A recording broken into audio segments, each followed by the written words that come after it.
સમગ્ર તેરાપંથ જૈન સમાજ સંઘના આચાર્ય મહાશ્રમણજી 21 વર્ષ પછી સુરત શહેરના સંયમ વિહારમાં 4 મહિનાના ચાતુર્માસ માટે પધાર્યા છે. આચાર્યશ્રીના આગમન માટે એક ભવ્ય સંયમ રેલીનું આયોજન કરવામાં આવ્યું હતું, જેમાં 25,000થી વધારે ભક્તો જોડાયા હતા. સુરત શહેરના ઇતિહાસમાં આ એક ઐતિહાસિક સંયમ રેલી યોજાઈ હતી, જેમાં તમામ લોકો રેલીમાં જોડાયા હતા, જેમાં ગૃહ રાજ્ય મંત્રી હર્ષ સંઘવી પણ જોડાયા હતા.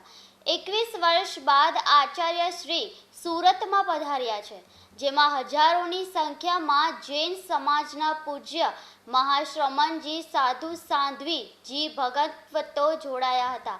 એટલું જ નહીં, સુરત શહેરમાં ચાતુર્માસ માટે પધારેલા આચાર્ય શ્રી મહાશ્રમણજીના દર્શનાર્થ માટે દેશ વિદેશથી શ્રાવકો મેડિટેશન સાધના જ્ઞાનકુંજ વર્કશોપ માટે આવશે.